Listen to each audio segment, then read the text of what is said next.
Good evening. I'd like to call the City of North Augusta City Council meeting for August the 19th, 2024 to order. It's great to see everybody. Thank y'all for being here. You are welcome to join me in prayer. Dear God, we continue to ask for your guidance. We ask you to give us discernment to make the best decisions for the citizens of North Augusta.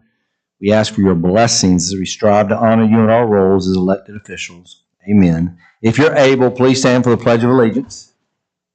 I pledge allegiance to the flag of the United States of America, to the republic for which it stands, one nation, under God, indivisible, with liberty and justice for all.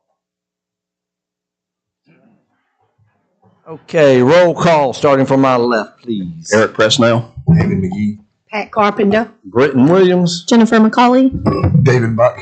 Kevin Toole. All right, very good. Item 4, approval of minutes. Are there any corrections, deletions, or additions to the regular City Council meeting minutes of August the 5th, 2024, or the study session minutes of August the 12th, 2024? Okay, hearing none, they stand approved as distributed. Okay. All right, this is always a wonderful time. I'm going to ask our friend, Ms. Tawanda Bateman from Tri Development, to come forward, and she's got a lot of great folks that if they would like to join you up in front of the dais, that would be wonderful if they want to. Come on. Y'all come on, girl.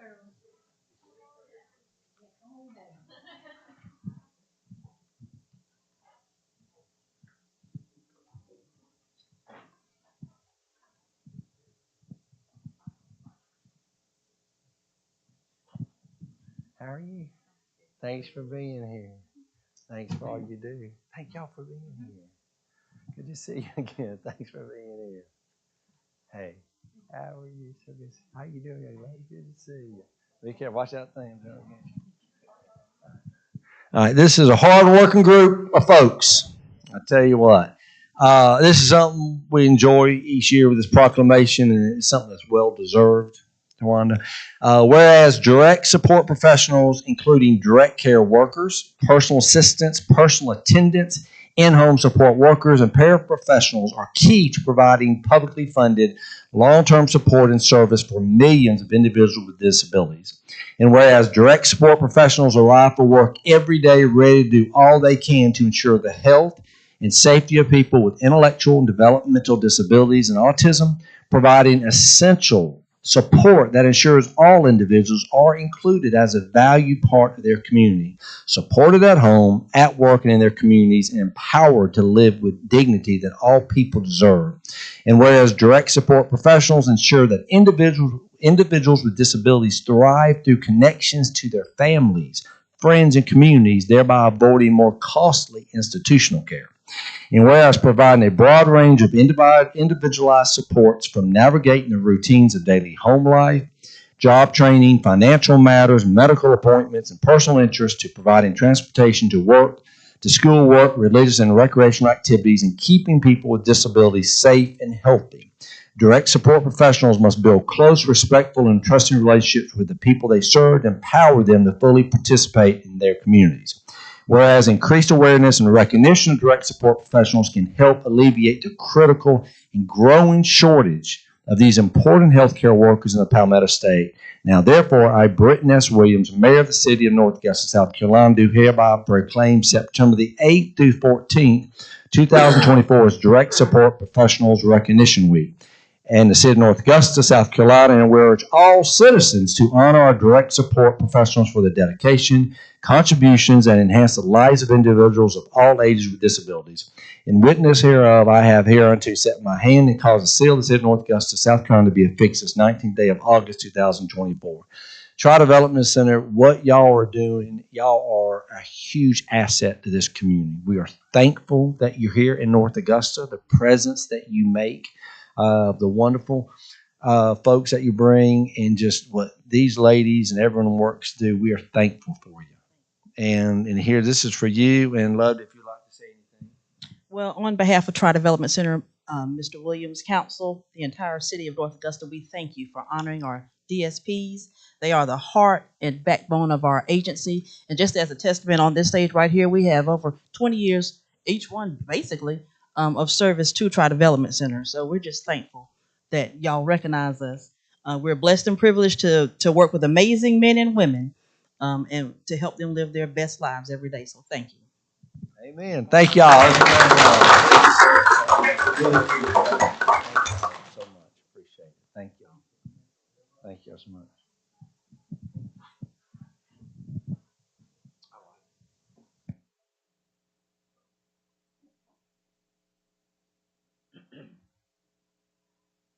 All right. Thank y'all. Have a good evening. Appreciate you being here. Okay. We don't have any folks from our stormwater. Tanya or Michaela could be here, but I would like to read proclamation. This is Storm Water Awareness Week. So I'd like to get this in the minutes and read this from the dais. Whereas polluted water released into our local creeks, streams, and reservoirs and rivers can cause harm to human health and wildlife, contaminate our drinking water sources, and threaten the ability to take part in recreational water activities. And whereas population growth, residential commercial development, and the resulting changes to the natural drainage and hydrology of the land will only deepen our concern for stormwater quantity and quality in the city of North Augusta. And whereas the most common sources of pollution in our water resources is stormwater runoff that includes yard waste, pet waste, vehicle fluids, trash, and sediment. And whereas these impacts cannot be entirely avoided or eliminated, but can be reduced with the use of education, outreach, and change in everyday pollution prevention practices. Whereas our stormwater management team is equipped to aid in the development and implementation of effective education and outreach programs in connection with other municipalities and organizations within the CSRA, they will meet state and federal stormwater pollution control requirements.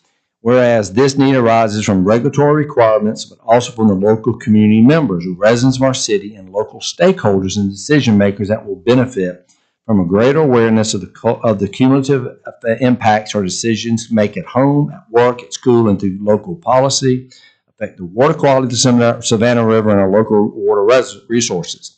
Whereas this year, 2024, marks the third annual Stormwater Awareness Week sponsored in the city of North Augusta.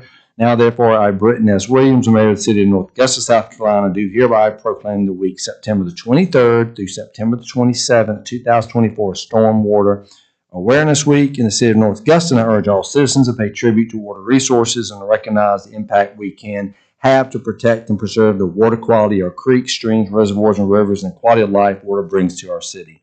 You know, Tanya Strickland, Michaela, they do a great job educating camps and educating our citizens. And one of the things when we send out the hometown highlights every quarter, there's several pages normally from Stormwater educating citizens. So, and that's a big part of it. That staff does a wonderful job. We're very thankful for what they do. And anyway, good proclamation. So, all right, that's all for that. All right. Under old business, item 6 is planning and development. I will be recusing myself, and our Mayor Pro Tem, Ms. Jen McCauley, will be handling this.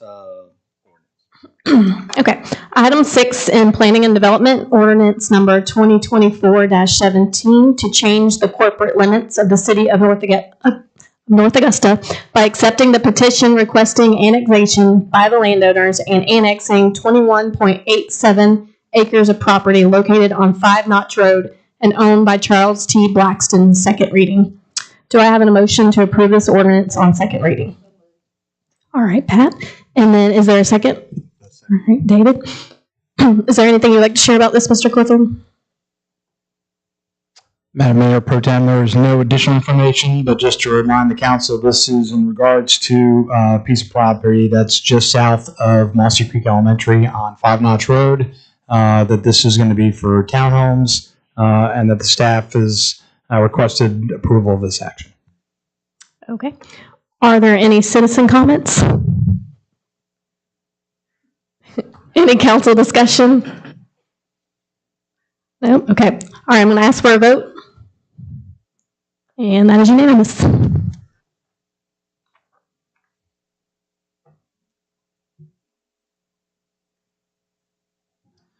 Thank you.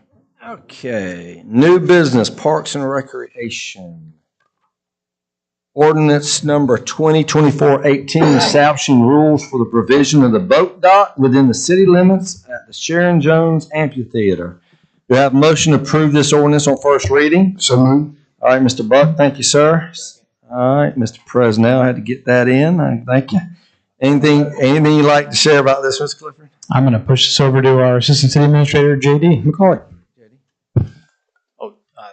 Thanks, Jim. Mayor and Council, this is we went over in study session, and we made the change that we discussed at the study session, the maximum of 6-hour parking, and we also made some grammatical changes as well.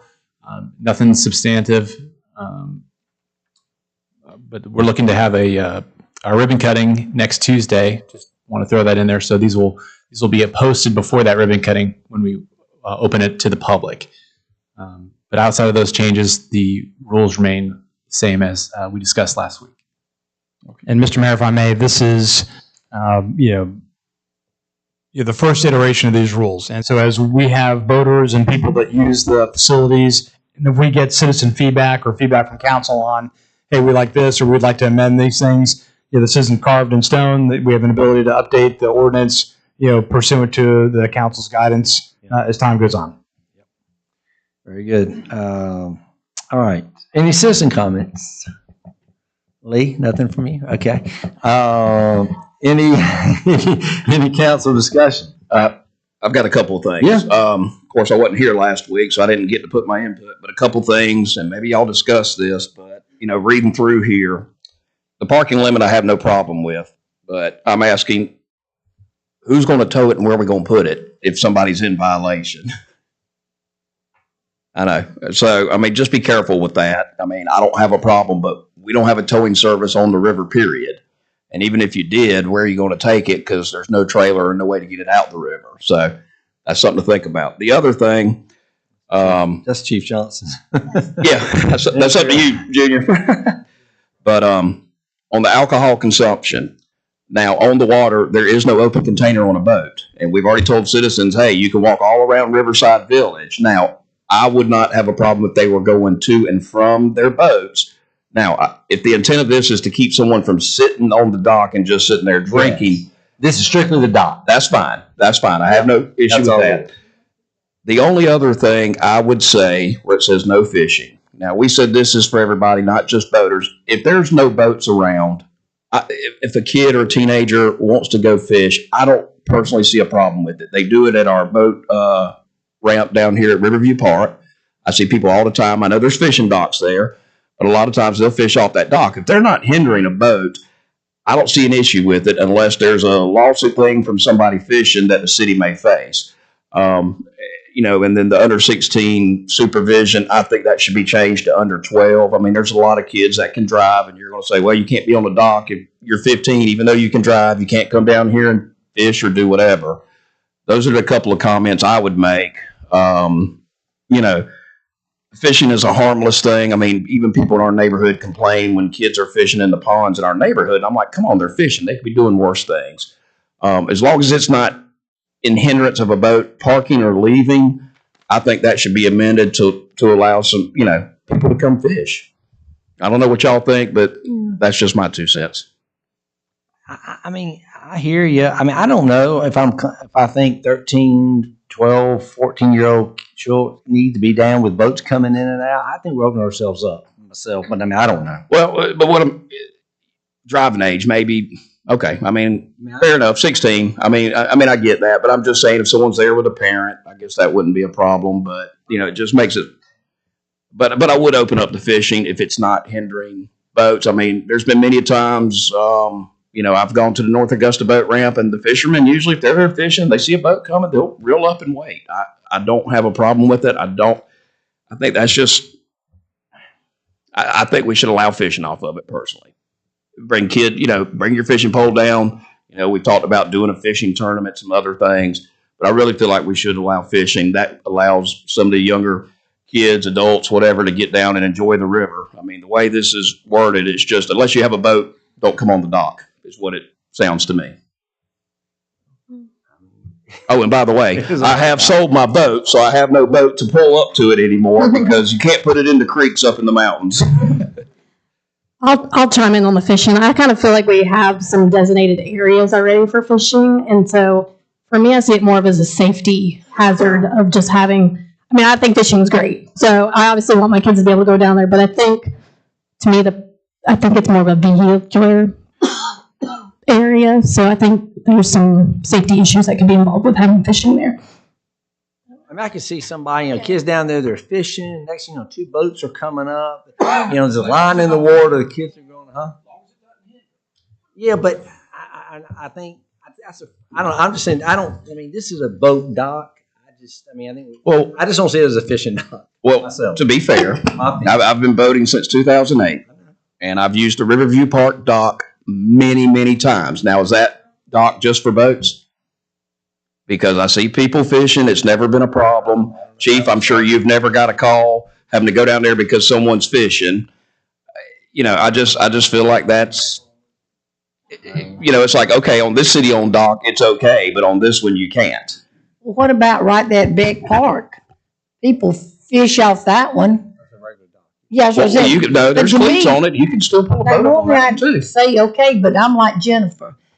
This dock is going to be busy because it's so close to the businesses, and where the one at Beck Park dock. I'm like y'all. I'd be concerned with safety. Well, no, and I get that, but boaters aren't going to be out in November through March.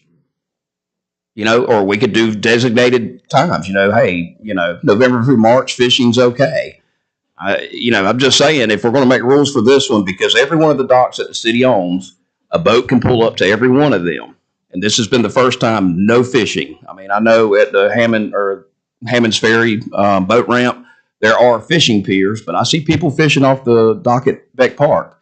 Plenty too. And I mean, boats do use that. They use the one at the boat ramp. So, I mean, we don't have rules on those two. So why is this one any different would be my question. I understand the safety things, and there has to be some common sense used at some point in time. I mean, that's my concern. Yeah. I mean, again, doing this for years, most people they're going to reel their stuff in, do whatever. If it's too busy, they're not going to be there fishing. But I'm just saying, Junior, if you were to get a call, a 17-year-old kid's down there fishing, there ain't no boats around.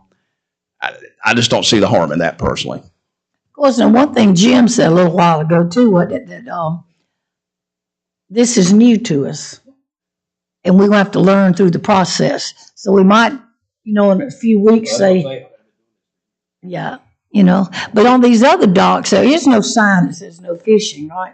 And that's why they fish on them. Council, one of the things, if I can add, there are different rules or different protocols associated with it, and that's one of the reasons why when we did the adaptive kayak launcher at Beck Park was because DNR did not want to mix, motor-powered craft and people craft, and so ultimately, I think the risk factor for fishing off Beck Park or any other intrusion into the water that is owned by the city doesn't carry that same kind of liability as opposed to somebody who's fishing. If they're dangling their feet off the dock, if somebody comes in hot and they bounce off the dock, and you got a kid who's got a mangled leg, that's a liability that the city then owns because it's city property.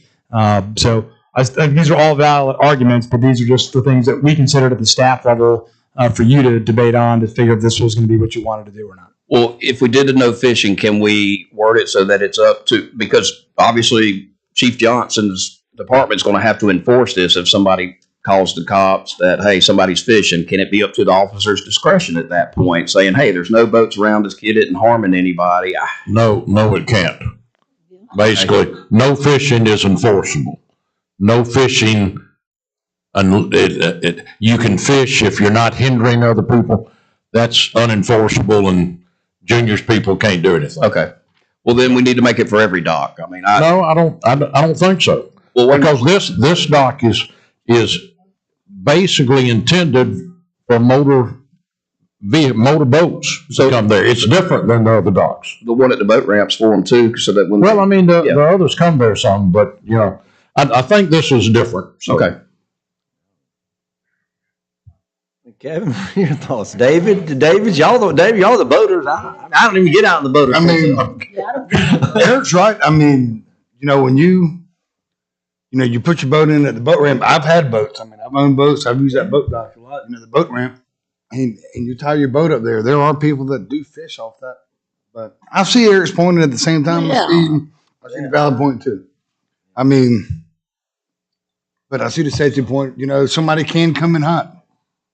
You know, and like you just said, if somebody's legs dangling off, but they can come in hot at the boat ramp too, and it doesn't say no fishing. So, Well, why can't we just pass this in the next few weeks, see what happens? So we need to we can go back and change it, right, Jim? David McGee. I was just gonna say, you know, You're a boater. many times there's signs that say no fishing. People fish. So I think it really is a situation. If it comes to be an incident and a challenge, then we're giving a public safety officer an opportunity to say, hey, this doesn't need to happen and we need you to leave. But if you don't have it there and someone's doing it, then you don't really have a way to say, shoo them away. Whereas I'm not telling people to break the rules. I'm just saying that people fish in places they're not supposed to. But if you have the rule, and I think people will be courteous. But anyway, I think it should be there so we have the ability to enforce it. I mean, you know, thinking of it that way, having the ability to enforce it, okay, I guess I can go along with that. But I don't know. You know, we've been talking about this for over 5 years. We were saying it's a dock for everybody. Everybody can enjoy it. And now it's like, well, unless you got a boat, you really have no business on the gangplanking down there. And that's what I don't want to see happen. But I never saw that as a dock for everybody. It was always a boat dock. Well, it's a boat Regular dock. boating, but not for, you know, I don't know. Yeah. Okay. All right. Any other council discussion? Okay. Hearing none, I'm going to ask for a vote. All in favor? Okay. Is that you? that was a slow round. I was wondering how he was going to get the halfway and cut back down. So, all right, got it. All right.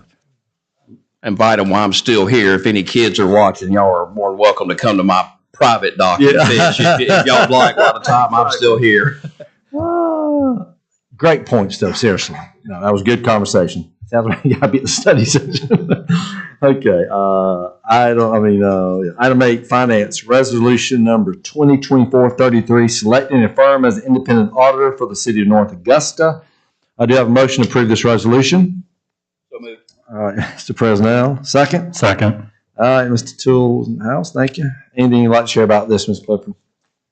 Yes, Mr. Mayor and Council, and also to kind of address some of Councilwoman Carpenter's points from the study session. We had one auditor that applied for this contract. So normally what would happen is we'd have our panel look at multiple proposals and value those against. But with one auditor, and this is the auditor we currently have, Malden Jenkins, really what the task before the staff and for our committee was to look at, did they meet the request for proposal? Did they have all the points within that proposal? And we had 5 members of that committee independently review that RFP, and everybody saw it the same way. So they've met the requirements for being an auditor firm. And also, this particular auditor firm has rotated the actual auditors that come on site. So you're not getting the same team that comes year after year after year. So even though they have the same company, you have different auditors that are coming in to actually do the nuts and bolts of the analysis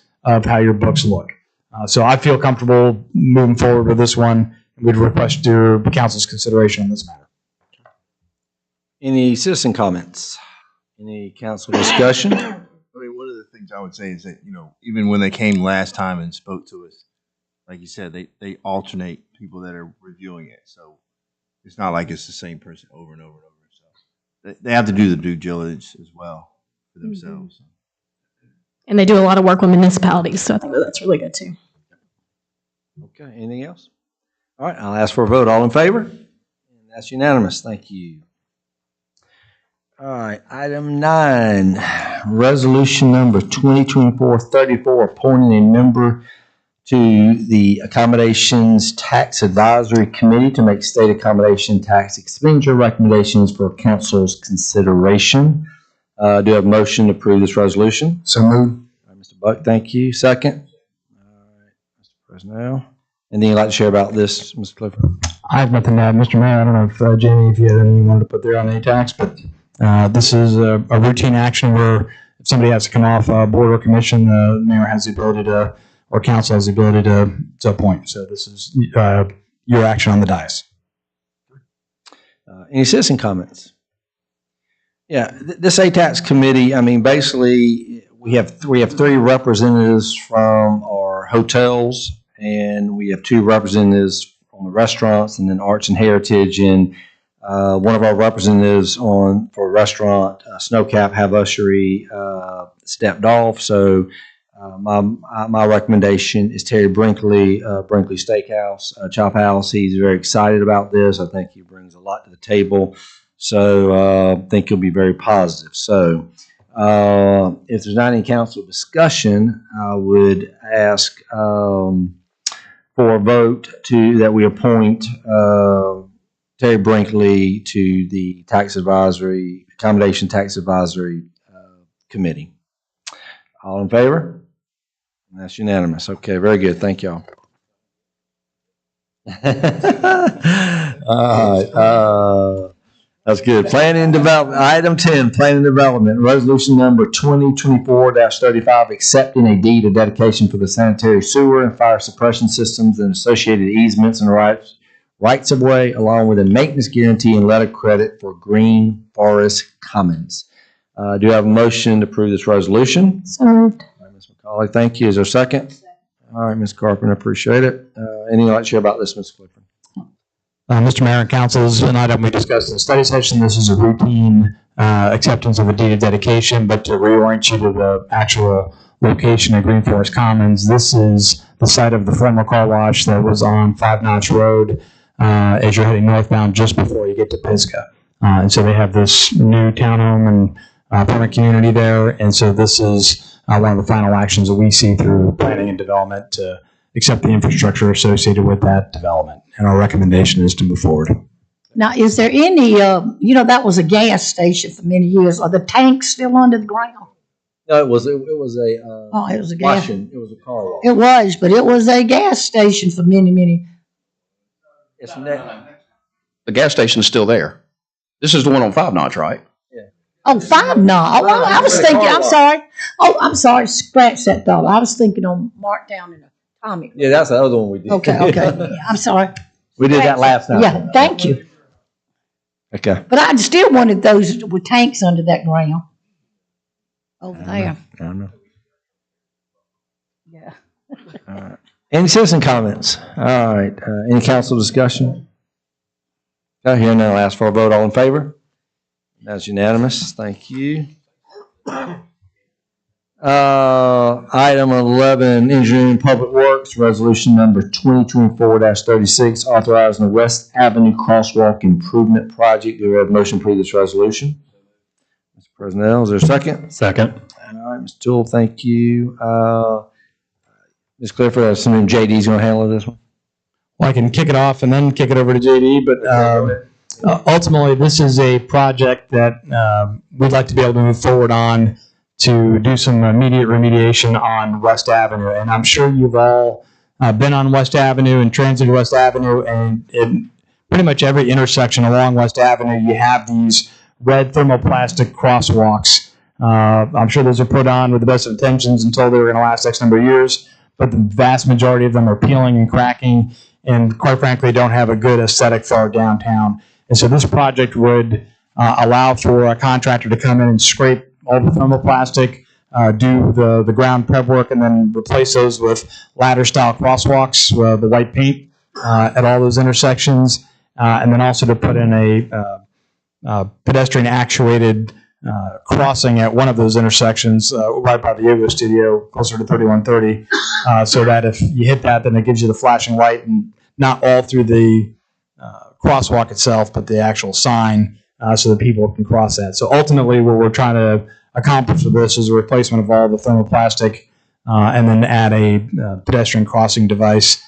But I will defer to JD on some of the funding strategies. Thanks, Jim. Pretty much covered it. The flashing light that he's talking about is the RRFBs. That's to be at Pine Grove and West. And we're going to fund this out of the Capital Project Sales Tax 3, Street Improvement Fund, Crosswalk Program, and out of the general fund, there's a downtown development line. So a combination of those 3 funds will be used to fully fund this project. And I'm just very happy that we were able to bring this to you because West Avenue is a beautiful place. As you guys know, this is just something we can do to make it that much better. So that's all I have to add. Okay.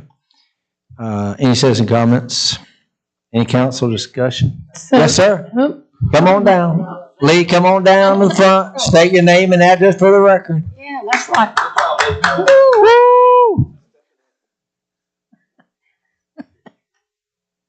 Only in America.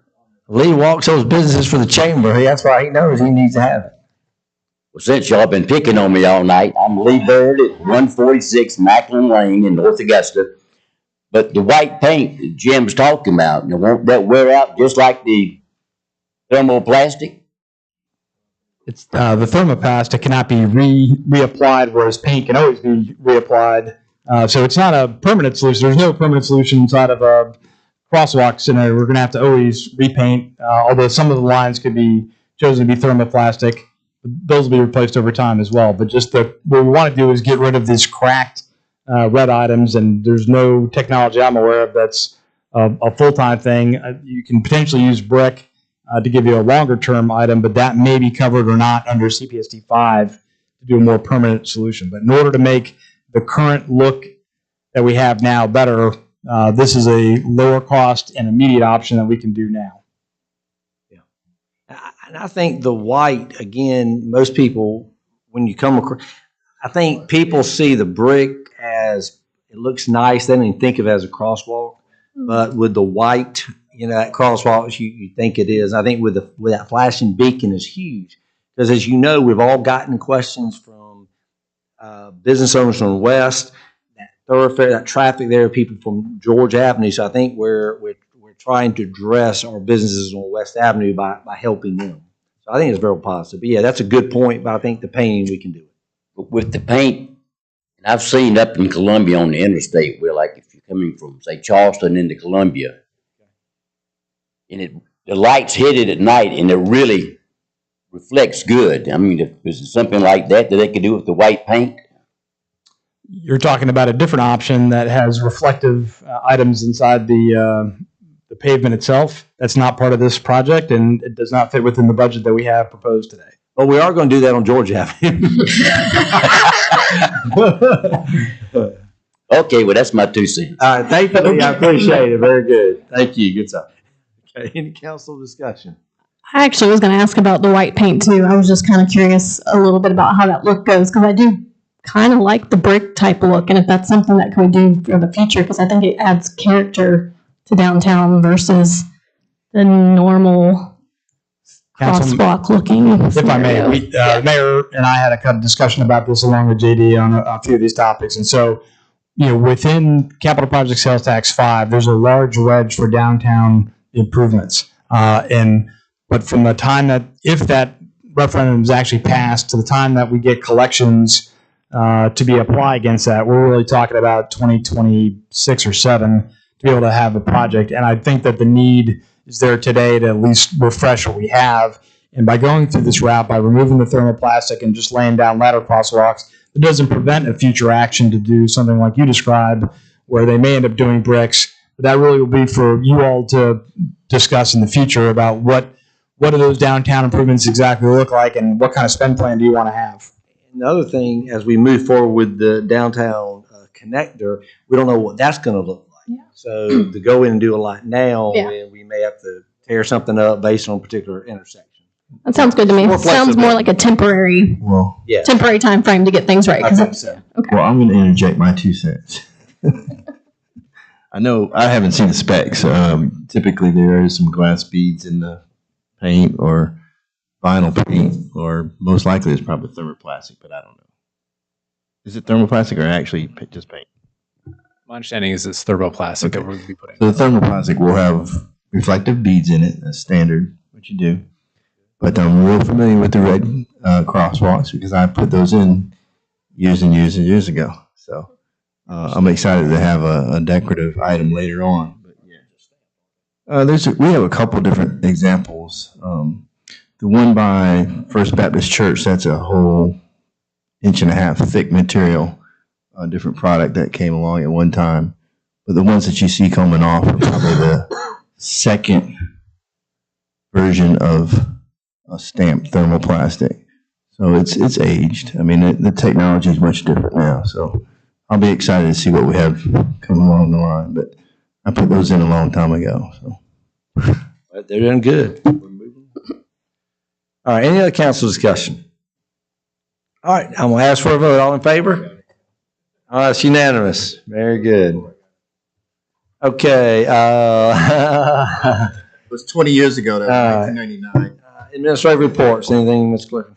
Mr. Mayor and Council, I have 2 administrative reports for today. So the first, I'll be requesting a special called council meeting on the 9th of September, which coincides with a regularly scheduled study session for the purpose of considering a funding resolution to contract for design services to fix an existing water intrusion issue in the retail storefronts at the stadium. So we've been in dialogue with Brassfield McCrory, who is the original general contractor of the stadium.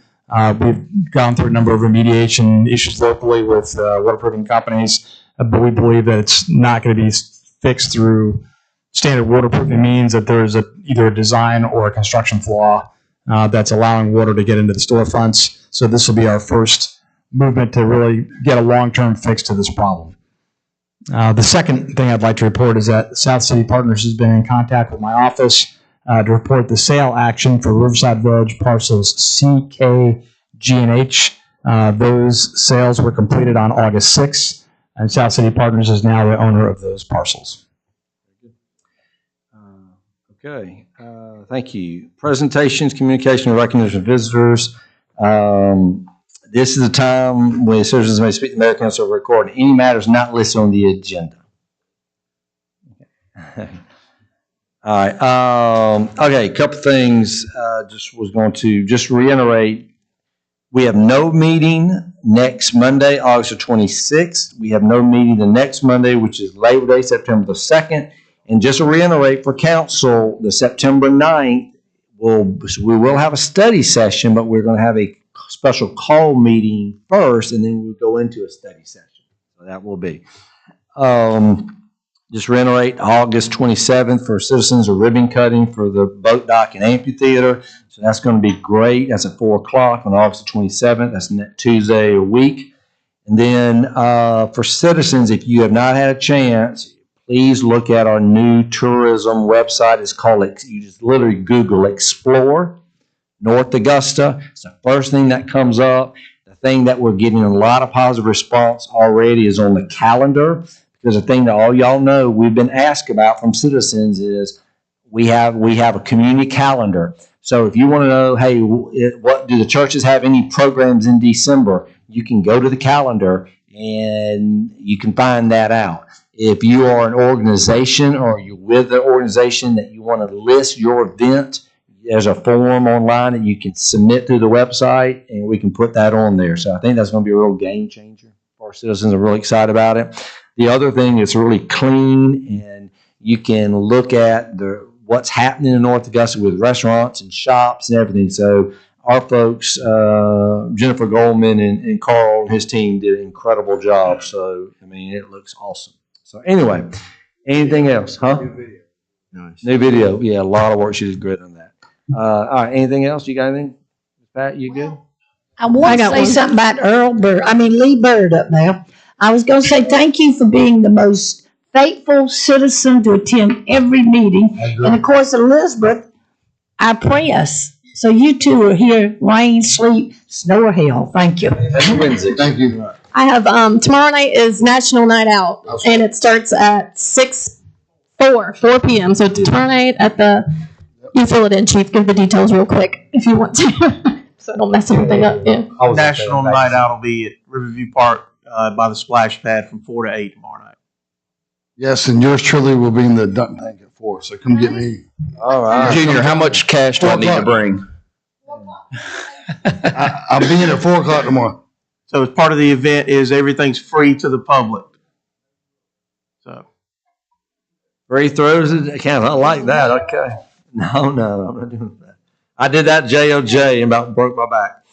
But anyway, all right. So if there's nothing else, we stand adjourned. Thank y'all for being here.